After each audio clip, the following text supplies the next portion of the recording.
नमस्ते, मैं संदीप कुलकर्णी आप सभी लोगों का स्मॉल वीडियो सेक्शन में स्वागत करता हूं।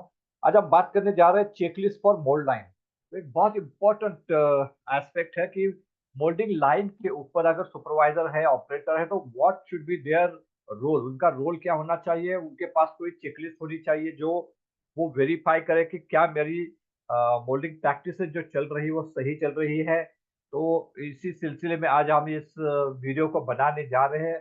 सबसे पहले तो सैंड प्रॉपर्टीज ऑफ मॉइस्चर। तो चेक पॉइंट में सबसे पहला चेक पॉइंट है सैंड प्रॉपर्टीज, जिसमें मॉइस्चर बहुत इंपॉर्टेंट रोल अदा करता है कि मॉइस्चर क्या है आपके सैंड में।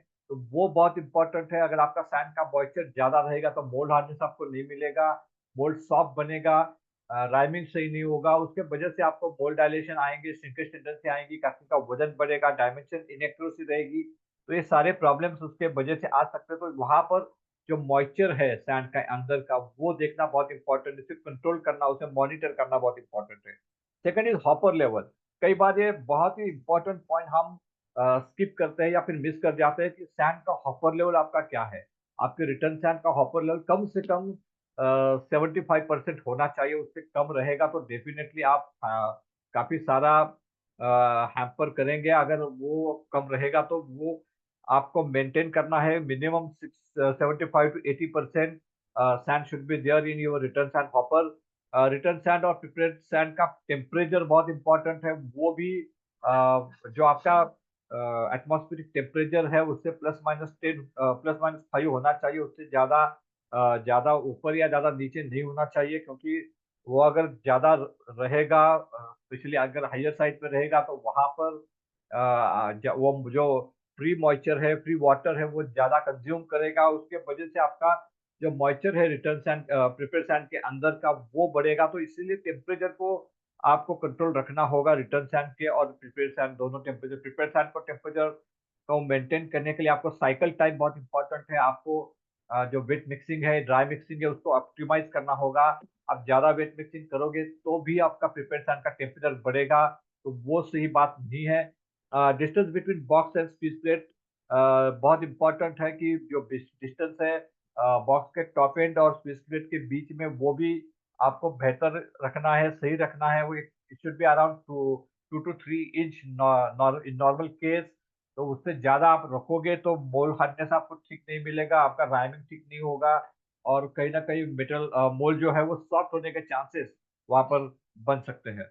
बॉक्स क्लीनिंग फ्रॉम इनसाइड, अंदर की तरफ से बॉक्स को क्लीन करना बहुत जरूरी है। अगर वो नहीं किया तो वहां पर आपको राइमिंग ठीक से नहीं होगा, वहां पर मोल हार्डनेस नहीं होगा, और मोल हार्डनेस ना मिलने के वजह से आपको मोल डायलेशन के इश्यूज आएंगे, स्वेलिंग के इश्यूज आएंगे, डायमेंशन एक्यूरेसी के इश्यूज आएंगे, श्रिंकेज टेंडेंसी बढ़ेगी। तो ये सारी चीजें बहुत ही इंपॉर्टेंट है, इसके ऊपर जरूर ध्यान दीजिएगा। हैंड राइमिंग बहुत इंपॉर्टेंट फैक्टर है। आपको स्पेशली चारों कॉर्नर के ऊपर, जहां पर बक्से का एंड है, यानी कास्टिंग का आउटर डायमेंशन है, वहां पर आपको बेहतर तरीके से हैंड राइमिंग करना है ताकि मोल्ड हार्डनेस सही मिले। Air pressure is important, it should be minimum 6 बार। वो कम रहेगा तो आपका मोल्ड सॉफ्ट आएगा, राइमिंग ठीक से नहीं होगा। Less jolt and squeeze time, that is also very important कि जोल्टिंग टाइम और स्क्वीजिंग टाइम को आप बराबर मेंटेन करें, एक्यूरेटली रखें। It should be properly maintained and monitored. Next one is sand core. जो सैंड की जो सतह है बॉक्स की तरफ, वो भी इम्पोर्टेंट है। That should be minimum 30 to 50 mm। That should be very important factor again. Jolt and squeeze time already हमने बात की कि उसको मेंटेन करना है, मॉनिटर करना है, ऑप्टिमाइज करके रखना है।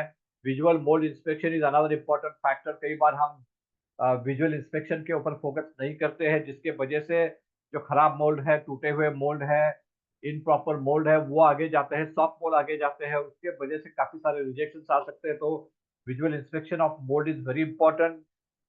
मोल्ड हार्डनेस वर्टिकल और हॉरिजॉन्टल शुड बी चेक। जो मोल्ड हार्डनेस है वर्टिकली और हॉरिजॉन्टल फेस के ऊपर चेक करना चाहिए, उसे मॉनिटर और मेंटेन करना चाहिए। उसके हिसाब से आपको जीसीएस, हैंड राइमिंग, आपका jolting time, squeezing time, gap, वो सारी चीजें आपको अपडेट करनी चाहिए।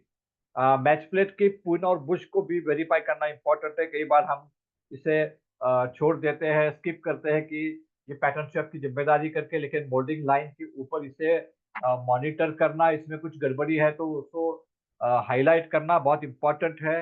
It should be happen on periodic basis, daily basis, और इसके वजह से आप कई सारे आने वाले इश्यूज को यहाँ पर रोक सकते हैं, कम कर सकते हैं। Next one is hit code and identification and traceability. This is very important factor for supervisor to monitor and control and maintain also, क्योंकि hit code है, traceability है, आइडेंटिफिकेशन मार्किंग है या फिर कस्टमर लोगो है, इन सारी चीजों को ठीक से वहां पर रखना, वो कंटिन्यूअसली आपके पैटर्न के ऊपर है वो देखना, जो आगे जाके कन्वर्ट होगी कास्टिंग के ऊपर। कई बार ऐसा होता है कि इसमें से कुछ लेटर निकल जाते हैं, कुछ गलत लेटर लगाया जाता है, तो उसके वजह से आखिर में कस्टमर उस कास्टिंग को एक्सेप्ट नहीं करता है, क्योंकि उसके पास वो जो ट्रेसेबिलिटी है उसे नहीं मिलने वाली है, उस ट्रेसेबिलिटी में कहीं ना कहीं कोई कड़ी मिस हो चुकी है, तो वो कास्टिंग कस्टमर एक्सेप्ट नहीं करता है आजकल। तो ये बहुत इम्पोर्टेंट इम्पोर्टेंट बात है कि आप हिट कोड, आइडेंटिफिकेशन और ट्रेसेबिलिटी के ऊपर भी उतना ही फोकस करें। मोल्डिंग बॉक्स का बुश बहुत इंपॉर्टेंट है। बॉक्स के बुश आपको वेरीफाई करना है, किसी बॉक्स को बुश नहीं है तो उस बॉक्स को बाजू में रखना है, उसे इस्तेमाल नहीं करना है, क्योंकि वो पेटी अगर हम गलती से इस्तेमाल करेंगे तो वहां पर शिफ्टिंग आने के चांसेस बढ़ जाते हैं। बहुत इंपॉर्टेंट है कि पीरियोडिकली हम पिन बुश इंस्पेक्शन तो करते हैं, लेकिन कई बार उसमें से कुछ किसी बॉक्स का बुश या अचानक निकल जाता है और फिर हम काफी सारे प्रॉब्लम्स फेस करते हैं आगे जाके। तो उससे हाईलाइट करने के लिए आप उसे वेरीफाई कीजिए, और अगर ऐसा कोई बॉक्स आपको दिखाई देता है तो तुरंत उसे मार्किंग करके बाजू में निकालिए, उसे लाइन में मत रखें ताकि कोई और आगे जाके उसे इस्तेमाल ना करे। उसकी जगह बाजू में रखेंगे तो उसको रिपेयर करके वापस हम सही बॉक्स में उसको कन्वर्ट करके वापस इस्तेमाल कर सकते हैं। तो वो एक अच्छी बात है, आप जरूर उसे ध्यान में रखिएगा। मोल्डिंग मशीन लेग हाइट, जो मोल्डिंग मशीन के 4 पहिए हैं वो उसकी हाइट भी बहुत इंपॉर्टेंट है। वो अगर आप मेंटेन नहीं करते हैं, उसे आप ठीक से एडजस्ट नहीं करते तो मोल्ड ब्रेकेज होने की संभावना बढ़ जाती है। तो उसे सही एडजस्ट करना, उसकी एडजस्टमेंट बहुत इंपॉर्टेंट है। उसके वजह से आप मोल्ड ब्रेकेज को रोक सकते हैं। उसके बाद pallet cleaning is another important factor. Pallet cleaning में आपका पैलेट है वो क्लीन होना चाहिए। पैलेट पैलेट के ऊपर कई बार कुछ जो लाइन्स रखे जाते हैं, कुछ स्लॉट्स रखे जाते हैं, जिसमें से हम उम्मीद करते हैं कि गैस जो है पोरिंग के बाद उस स्लॉट से निकल जाए, ताकि कोई ब्लोहोल के इश्यूज आपके कास्टिंग में ना आए। तो वहां पर इम्पोर्टेंट है कि आपका पैलेट साफ सुथरा होना चाहिए। अगर वो साफ सुथरा नहीं है तो उन जो प्लॉट्स रखे हैं उसका फायदा नहीं होगा, उसका एडवांटेज आपको नहीं मिलेगा। तो इसीलिए पैलेट का क्लीनलीनेस उतना ही इम्पोर्टेंट फैक्टर है। आप जरूर इसे इस्तेमाल करेंगे, और ये सारे जो पॉइंट्स है, जो चेक पॉइंट्स है, उसके ऊपर आप जरूर काम करेंगे। और उम्मीद है कि इस चेक पॉइंट्स के सहायता से आप अपने मोल्डिंग लाइन को कंट्रोल करेंगे, उसे मॉनिटर और मेंटेन करेंगे, और मोल्डिंग के वजह से जो रिजेक्शंस है, जो इश्यूज है, उन्हें आप बिल्कुल जीरो करोगे। इस उम्मीद के साथ मैं इस वीडियो को खत्म करता हूँ। आपका बहुत बहुत शुक्रिया। Thank you very much.